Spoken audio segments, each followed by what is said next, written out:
porque Deus é muito bom conosco, muito bom com você e muito bom comigo. Eu fico imaginando um evento dessa magnitude. Nesse momento, mais de 15 países estão acompanhando aqui de Erechim a mensagem da palavra de Deus. Você poderia ter escolhido qualquer lugar para estar nessa noite, mas de alguma maneira, um amigo muito especial convidou você, e você veio aqui a esse auditório, e você talvez esteja nos acompanhando em algum das centenas de auditórios espalhados no Brasil. Amigos da internet, famílias inteiras reunidas na frente da tela do computador. Amigos também escutando através da rede de Rádio Novo Tempo, uma das grandes redes que cobrem praticamente boa parte do nosso país. E eu tenho certeza que todos os filósofos da Idade Média que acreditavam que a religião acabaria, hoje, se eles pudessem estar aqui, eles veriam que pessoas cultas, inteligentes, pessoas instruídas, são atraídas ainda ao Senhor Jesus. Pessoas que são atraídas pela cruz, pela mensagem da palavra de Deus. A Igreja Adventista do Sétimo Dia, como aqui foi mencionado, é uma igreja mundial. Existem milhões de pessoas que defendem e acreditam nessa fé. Mas nessas noites, durante todas as 8 noites que estaremos juntos, eu gostaria que você esquecesse da placa da igreja. Gostaria que você lembrasse apenas de que aqui, através da televisão, através da internet, da rádio, nós estaremos apenas abrindo a palavra de Deus e juntos estaremos recebendo a mensagem que Deus quer dar para mim e para você. A mensagem de hoje, ela começa com uma história que talvez em algum momento você já tenha ouvido falar. No ano de 1959, nos Estados Unidos, aquele país viveu uma experiência única na área do desporto. Vocês sabem, os americanos são apaixonados por futebol americano.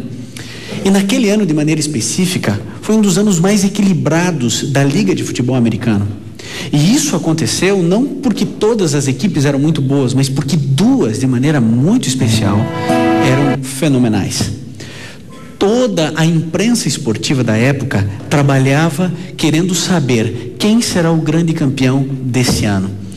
Era melhor ataque contra melhor defesa, e quando as 2 equipes chegaram ao final e chegaram à grande final, os ingressos foram colocados à venda e em apenas 2 dias todos os ingressos foram vendidos.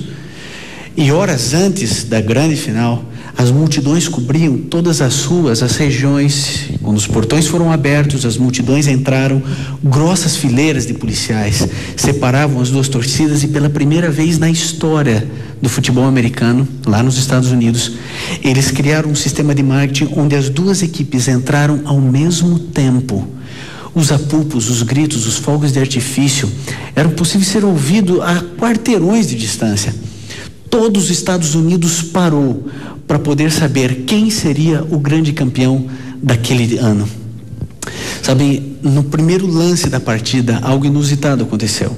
O chute foi dado e a bola caiu no peito de um jogador, o nome dele, Roy Ringo.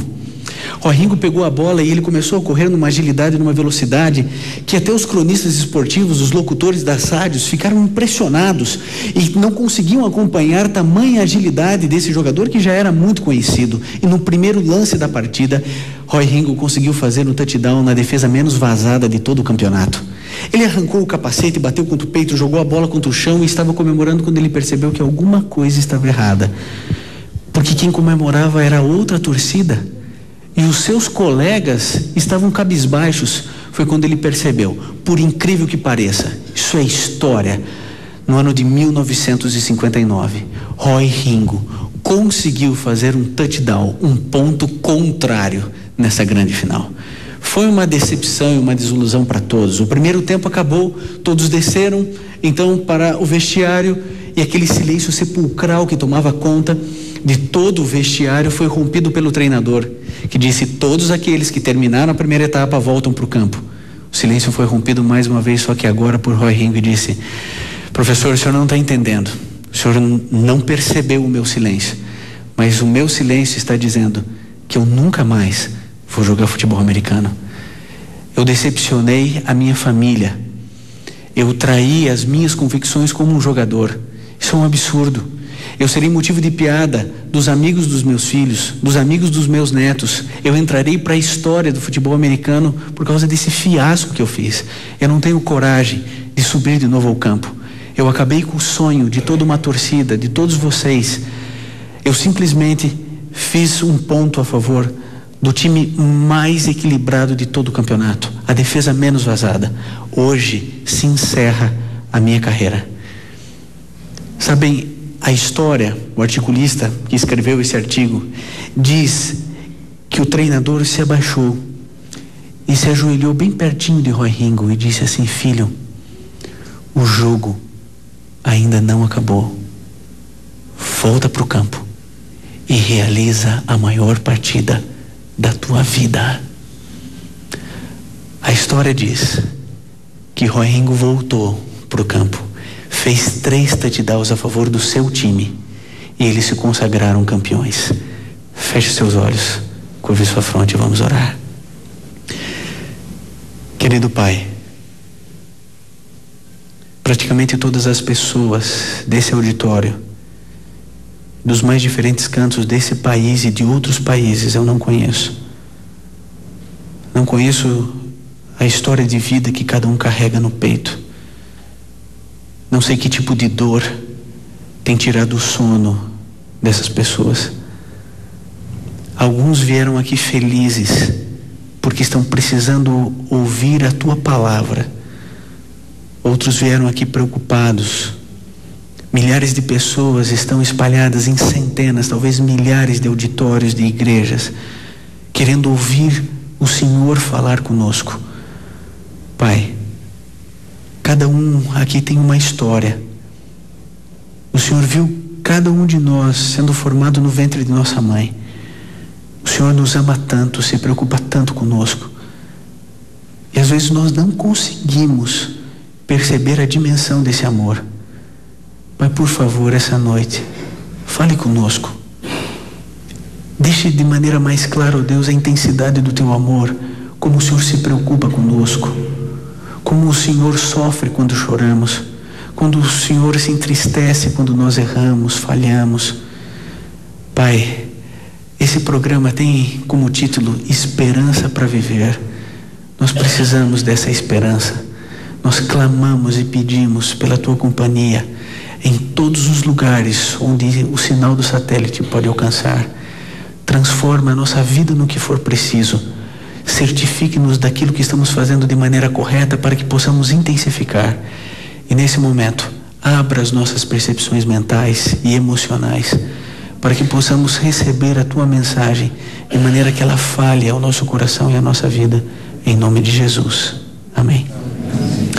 Acredito que todos nós, em algum momento da nossa vida, já tivemos alguns sonhos.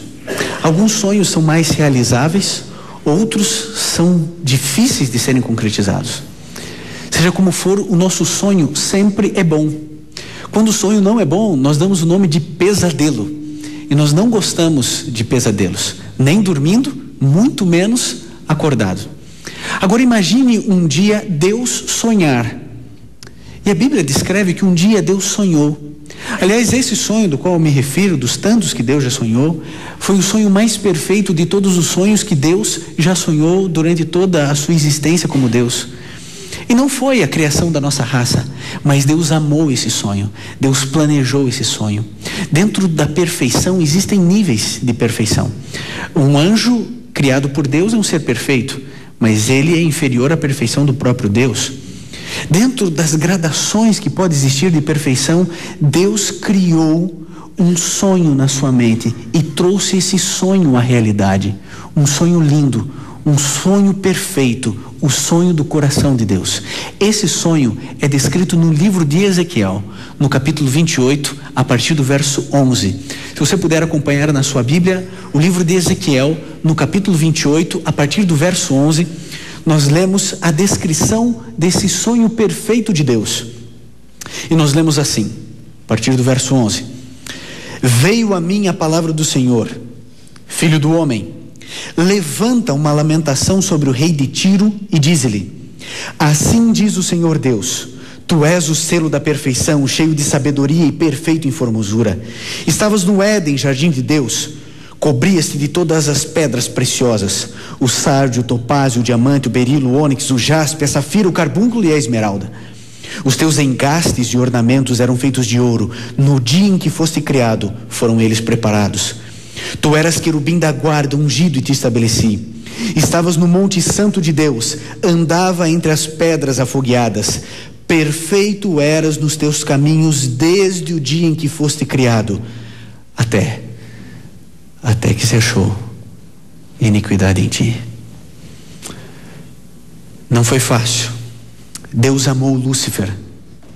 Deus sonhou com Lúcifer. Essa palavra, Lúcifer, ela significa aquele que é o portador de luz. Quando Lúcifer saiu das mãos do Criador, ele era perfeito em tudo o que fazia. Mas ele era portador de luz perfeita, não apenas luz espiritual, não apenas luz física, luz moral, luz emocional. Os anjos se aproximavam de Lúcifer e buscavam dele orientação em inúmeras situações e circunstâncias. Os anjos amavam Lúcifer. Deus Pai, Deus Filho e Deus Espírito Santo amava Lúcifer. Quando Lúcifer saiu das mãos do Criador, a palavra de Deus diz que uma das suas funções era ser o guardador, aquele que deveria proteger, aquele que deveria ser o bálsamo, aquele que deveria ser o elo entre a Trindade e todos os outros seres criados. Quando o anjo tinha dúvida de alguma coisa, o primeiro ser que ele se reportava era Lúcifer. Quando algum anjo tinha alguma coisa que precisava arrumar, ele recorria a Lúcifer, porque Lúcifer tinha as melhores ideias. Era o anjo mais criativo, o mais poderoso. Depois de Deus Pai, Deus Filho e Deus Espírito Santo, nenhum outro ser era mais próximo da divindade do que Lúcifer. A palavra de Deus nos diz que houve um dia na eternidade em que Lúcifer começou a desenvolver o que hoje nós chamamos de pecado. A palavra de Deus diz que um ser perfeito, num ambiente perfeito, desenvolver o mal é um mistério. A gente não entende, a Bíblia não revela isso. Como um ser perfeito, num ambiente perfeito do céu, pode desenvolver a maldade e o egoísmo? A Bíblia chama isso de um mistério da iniquidade. Um mistério da iniquidade. Queridos, Lúcifer, ele começou a querer ser o que ele não era. Ele teve vontade de ser igual, semelhante ao Altíssimo. Quis ser Deus. Engraçado que o desejo de Lúcifer, há muito tempo na eternidade, de ser igual a Deus, parece que se repete no coração de muitas pessoas que acreditam que existe um Deus dentro de si, que acreditam que podem exercer a sua divindade. Queridos, somos criaturas mortais. Você sabe que morremos. Todos nós já fomos a funerais. Todos nós temos pessoas que nós amamos que estão na sepultura. Lúcifer quis ser o que ele de fato não era. Ele olhou para Deus, quis ter as prerrogativas e os direitos de um Deus, mas nunca pensou em ter as responsabilidades de um Deus. Lúcifer começou a disseminar a dúvida na cabeça dos outros anjos criados. E ele começou então, filosoficamente, usando a lógica, a traçar alguns questionamentos a respeito do governo de Deus no céu, dizendo: Deus mente, Deus não fala a verdade. Quando Deus diz que somos seres livres aqui no céu, é uma mentira de Deus. Porque o fato é que se só temos um caminho a seguir, não há possibilidade de escolha. Não tendo escolha, não somos livres. Essa dúvida começou a permear o coração dos anjos. E Lúcifer começou a oferecer uma espécie de governo paralelo ao governo de Deus. A palavra de Deus nos diz, no livro de Apocalipse, que 1/3 dos anjos do céu, um número bastante considerável, acreditou nas palavras daquele que agora chamava-se Satanás. Que triste situação. O céu, que sempre foi um lugar de perfeição, de alegria, de paz, de harmonia, agora existia discórdia, dissensão, brigas, questionamentos. O céu se entristeceu, ficou pálido. O céu não era mais o céu. Algumas pessoas perguntam Por que que Deus, que sabe todas as coisas, sabe o fim desde o princípio, por que simplesmente não destruiu Lúcifer? Quando se tornou Satanás, quando ele passou a ser inimigo de Deus, era tão simples, era só tê-lo destruído. Mas é fácil nós imaginarmos com a mente astuta de Satanás, questionando e colocando outro tipo de semente no coração de todos os seres criados, dizendo: olha, eu me levantei contra Deus, Deus é um tirano, Deus é um mentiroso, e o que vai acontecer é que ele vai me exterminar. E se Deus tomasse essa resolução, simplesmente todo o céu ficaria com um grande ponto de interrogação a respeito do caráter genuíno e verdadeiro de Deus. Era necessário que o mal se manifestasse nas suas formas mais torpes e cruéis, como hoje nós conhecemos, para que fosse apresentado a todo o universo que o mal não compensa, que o pecado não compensa. Deus não tem parte nenhuma com nenhuma desgraça que ocorre no nosso mundo. Nunca teve e nunca terá. Deus é perfeito, Deus é amor, cuida e protege de todos nós, em todos nós. Quando eu fui professor de religião, exerci essa função por 4 anos, professor de Bíblia em Curitiba.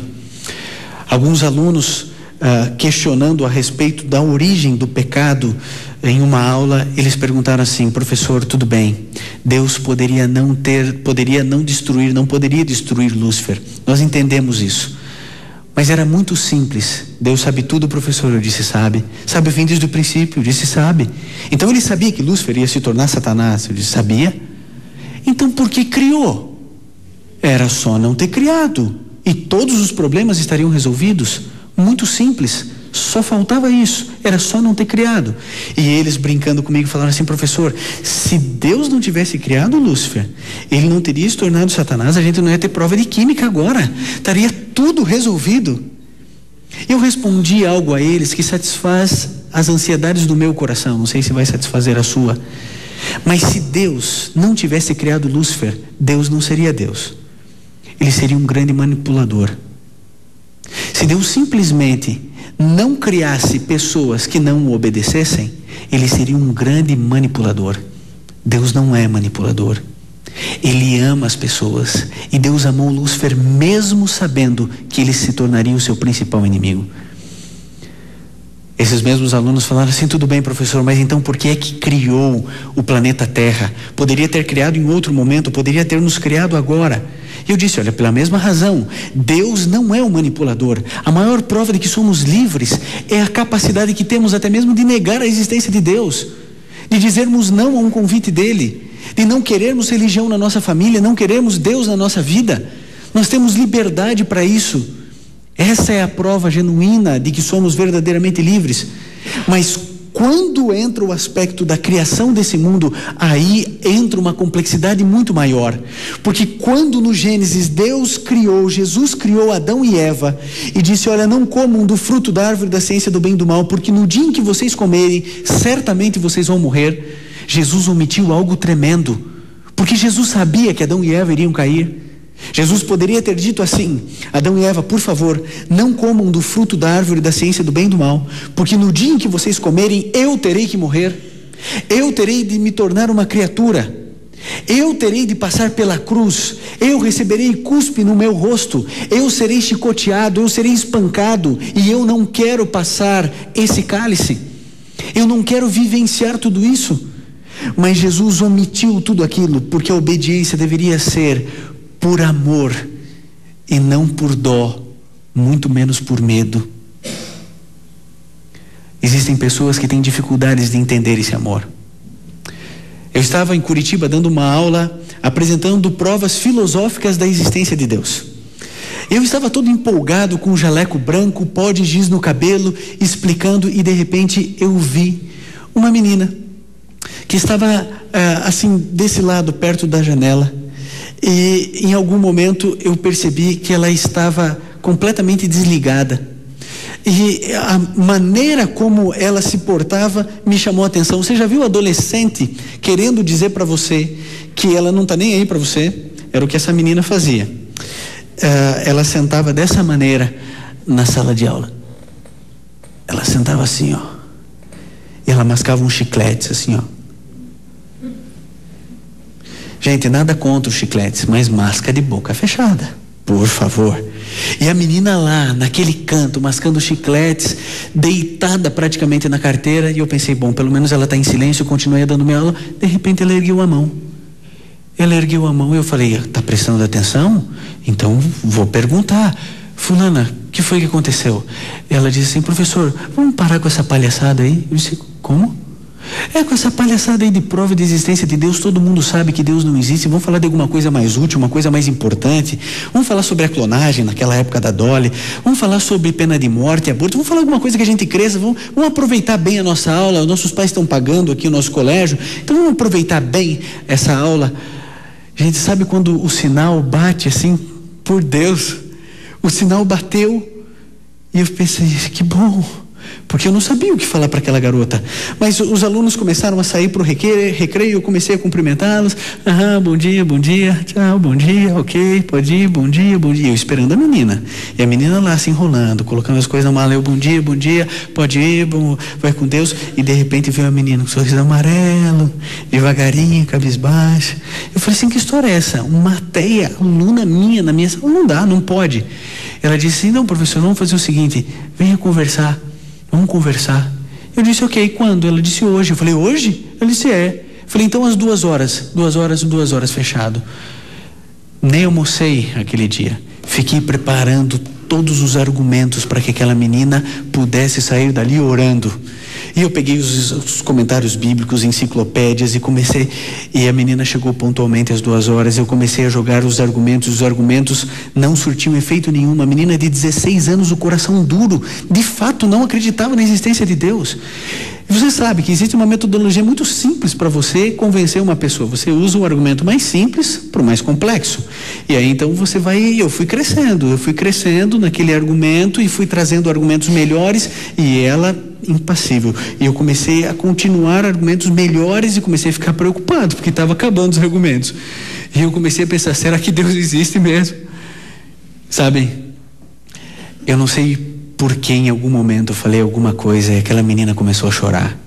Quando ela começou a chorar, aí eu pensei, o aconselhamento começa agora. Deixei ela chorar o tempo que foi necessário e ela me contou a história dela. Aquela menina era uma adventista do 7º dia. E essa menina, um determinado dia, ela, como todos os dias, se apresentou à mãe dela, tomou o desejum, fez a oração e a mãe dela cuidou dela o tempo todo. Ela se encontrou com uma amiguinha para ir para o colégio aos 12 anos e aquelas meninas foram abordadas por 2 homens. E levaram aquelas 2 meninas para a construção, uma construção abandonada, e lá naquela construção aqueles 2 homens levaram para o lugar mais inóspito possível. E ali a menina, olhando para mim, disse, professor, ali mar nenhum se abriu, montanha nenhuma ruiu. Simplesmente aos 12 anos, eu e a minha amiga fomos violentadas. Ela disse, eu prefiro acreditar que Deus não existe do que imaginar que Ele existe e não fez nada por mim. Eu não sei o que você falaria para uma menina de 16 anos que viveu uma experiência como essa. Mas eu olhei para aquela menina e disse assim, menina, perdoe a Deus. Perdoe Deus. Não que Deus tenha errado ou falhado, mas um dia Deus vai colocar você no colo e vai explicar o inexplicável. Um dia Ele vai afagar o seu cabelo e Ele vai mostrar para você aquilo que nenhuma mente humana é capaz de fazer. Existem pessoas que não entendem a profundidade do amor de Deus. Eu estava andando na rua 15 de novembro, em Curitiba. E naquela época eu usava um cavanhaque. E nessa correria do dia a dia, eu escutei uma voz lá na rua 15 de novembro, em Curitiba, dizendo assim, ô cavanhaque! Gente, rua 15 de novembro, 15.283 pessoas andando. Dessas, pelo menos 213 tinham cavanhaque. Eu pensei, não deve ser comigo. Eu continuei caminhando e de repente o mesmo timbre de voz dizia assim, ô cavanhaque! E eu pensei, não pode ser comigo, eu tenho muita pressa, não é. Eu continuei caminhando e de repente a mesma voz disse assim: ô professor de religião de Cavanhaque. Eu pensei, sou eu. Curitiba só tinha um, era eu. Encontrei ex-aluno: fulano, que bom te encontrar aqui, que bom e tudo. E aí, você tá bem? Ele disse: não, professor, tô mal. Eu disse assim: então vamos à farmácia comprar um Sorrisal? Ele disse: não, professor, é sério. Eu falei assim: o que está acontecendo? Ele disse: professor, a parte mais bonita da minha história é que eu vou ser pai. Ele tinha 17 anos. Não era hora de ir numa lição de moral. Eu disse: olha, não era para ser agora, mas já que vai ser pai, parabéns. Dei um abraço apertado desse meu ex-aluno e falei assim: olha, seja o pai que você não teve. Eu conheci a história dele. Ele cresceu em um dos lares que a Igreja Adventista cuida e promove e mantém ao redor do Brasil, e de maneira específica em Curitiba, ali no Xaxim. Nós temos um lindo local onde crianças são cuidadas. Ele praticamente cresceu ali, parte da adolescência dele foi ali. E o pai dele, vivo, trabalhava, mas simplesmente abandonou os filhos. Eu disse: seja o pai que você não teve. Ele disse: não, eu vou ser o melhor pai do mundo. Eu fiquei pensando, como é ser o melhor pai do mundo? Mas esse era o desejo do coração desse garoto. Ele disse: olha, você falou que a melhor parte, a parte mais bonita da sua história, fale dos problemas então. Ele disse: professor, eu estou trabalhando no sábado. Eu disse: você crê que o sábado é o dia do Senhor? Ele disse: ainda creio. Eu falei assim: então isso é um problema, porque quando a gente crê em algo e não vive o que crê, é muito ruim para o nosso emocional, para a nossa vida.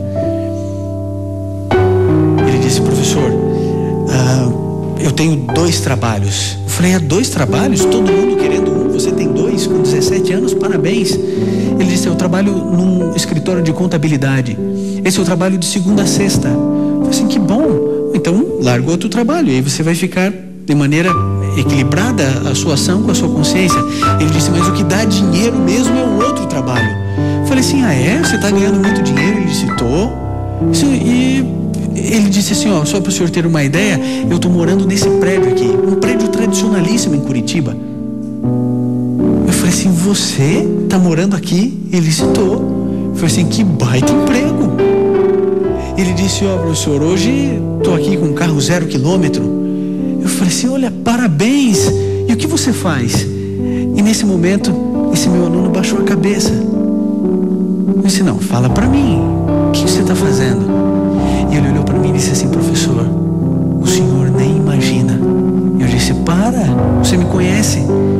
Já ouvi tantas histórias de tantos meninos e tantas garotas. Eu posso imaginar. Ele disse: professor, o senhor não tem ideia.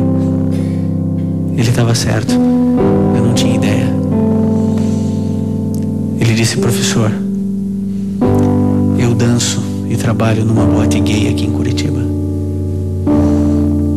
Sabe aquele aluno bom? Aquele aluno que pede silêncio para os outros colegas para assistir a aula de religião? Era esse garoto. Eu sempre gostei muito dele. E ele abaixou a cabeça chorando, falando: professor, eu estou desesperado, porque eu vendi o meu corpo, vendi aquilo que eu tinha de mais puro na minha vida. Hoje eu sou um trapo. Hoje eu tenho o dinheiro que eu sempre quis, mas hoje eu sou um miserável. O professor estava dançando um dia desses, e no meio da madrugada, dançando, eu comecei a chorar. Ninguém via por causa das luzes, mas eu fiquei pensando: o que é que eu estou fazendo aqui? Foi então que eu me encostei num orelhão, e enquanto a multidão passava, eu olhei para aquele menino, olhei nos olhos dele e disse assim: filho, o jogo ainda não acabou. Volta pro campo e realiza a maior partida da tua vida. Às vezes a gente comete erros que mexem com a nossa família, com a nossa esposa. Às vezes os erros destroem aquilo que temos de mais precioso. Mas hoje Jesus alcança você para dar um recado apenas. Hoje ele diz assim: filho, volta para o campo. Você não precisa ficar onde está. braços de Jesus continuam estendidos a todas as pessoas do mundo. Hoje é o dia para zerar o cronômetro, começar tudo de novo, começar ao lado de Cristo. Se existe alguma coisa na sua vida, se há algum tipo de sofrimento, se há algum tipo de pecado, se a maldade tem tomado conta da tua vida, se você decepcionou alguém, se você feriu quem você amava, se o seu coração está partido e você não acredita mais nem mesmo em você, eu quero dizer que Jesus Cristo acredita. E hoje, como nosso treinador, Ele olha para mim e para você e diz assim: filho, volta para o campo, o jogo ainda não acabou. Você pode realizar a maior partida da tua vida. Não importa a sua idade, a sua classe social, a região do país que você more. Não importa se você está assistindo isso através da tela de um computador, se você está ouvindo isso pelo rádio, se você está em outro país. Jesus Cristo hoje alcança você. Hoje Ele olha para você e diz assim: filho, você pode nascer de novo. Você pode ter um novo começo. E eu gostaria de fazer um apelo a você que está nos quatro cantos desse Brasil e desse mundo. E um apelo a você que está aqui em Erechim. Tem você o desejo de dizer: Senhor Jesus, eu tenho errado tanto, eu tenho falhado, mas eu preciso de um novo começo. Eu preciso ter uma nova vida mais leve, mais tranquila, mais feliz. Eu não sei de que jeito, nem de que forma, mas Senhor Jesus, por favor, me ajude. Tem você esse desejo no coração? Precisa tomar uma decisão ao lado de Cristo? Ninguém aqui está falando em religião. Nós estamos falando da tua comunhão, do teu contato com o teu Criador, de quem te ama, de quem te formou, de quem cuida dos teus filhos, de quem fez eles crescerem, de quem estabilizou as ideias, o equilíbrio mental na cabeça das pessoas que você mais ama. É Jesus Cristo que se apresenta hoje a você aqui essa noite, dizendo: filho, eu tenho tanto para te oferecer, basta você me dar uma chance. Deus não precisa mais do que uma chance para transformar a sua vida, a vida dos teus familiares, da tua esposa, dos teus filhos, do teu esposo. Jesus Cristo pode libertar qualquer um de nós de qualquer problema. Basta nós fecharmos o guarda-chuva e recebermos as bênçãos de Deus. O Tarsis irá cantar. Enquanto ele estiver cantando, eu gostaria que você se apresentasse diante de Jesus, porque eu quero que Deus veja fisicamente a tua decisão, e Jesus também quer ver. Por isso eu convido você para vir até aqui à frente. Eu quero orar especificamente por você e pela tua família, para que você receba as bênçãos de Deus, para que você tenha coragem de começar uma nova vida. Enquanto o Tarsis estiver cantando, eu gostaria que você se levantasse de onde você está, em qualquer lugar desse Brasil, do mundo, e viesse à frente onde você está, e assim você estará dizendo: Senhor Jesus, eu preciso, eu quero um novo começo.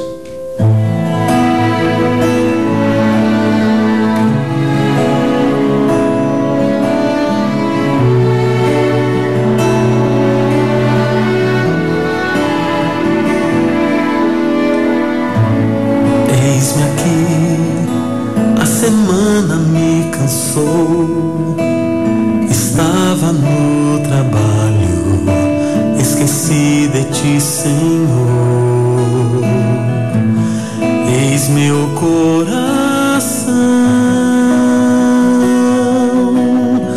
toma em tuas mãos.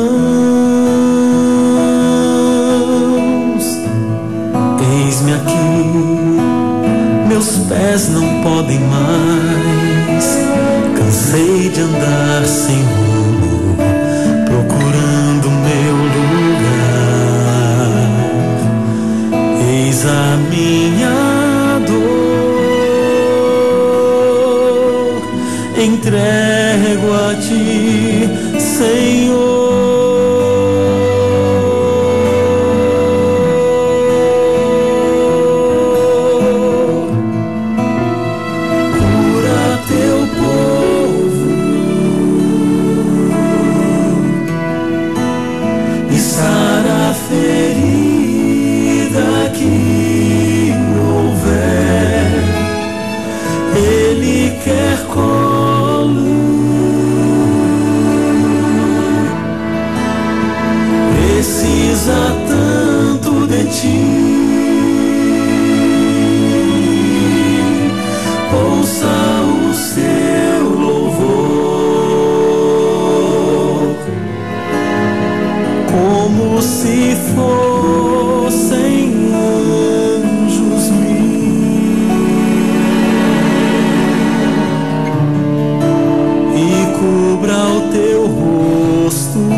pessoas que aqui estão têm uma razão muito especial para estarem aqui à frente, nos mais diferentes lugares desse Brasil e desse mundo. Pessoas estão vindo à frente, milhares delas, porque elas precisam começar de novo, precisam de um novo começo, precisam receber as tuas bênçãos. Algumas se levantaram e vieram para pedir por pessoas que amam. Outras ficaram sentadas porque têm vergonha, receio, medo. Talvez não se sintam tão confortáveis de se levantar, mas estão tomando decisões no coração também. Pai, o Senhor é o nosso Deus, a quem adoramos e a quem humildemente imploramos o teu cuidado, a tua proteção. Sara as nossas feridas. Cura, Senhor, a nossa alma. Mostra-nos a tua verdade. Ensina-nos o que queres que façamos, porque queremos te servir. Queremos nos posicionar ao teu lado, do lado do bem. Ajude-nos, Senhor, e traga-nos aqui amanhã e nos auditórios espalhados em todo o Brasil. É o que pedimos em nome de Jesus. Amém. Deus os abençoe. Quero mandar um abraço muito especial a todos, em todos os cantos desse Brasil, o pessoal que ouve a Rádio Novo Tempo, também o pessoal da internet, mas quero cumprimentá-los pessoalmente aqui à saída. Que Deus os abençoe.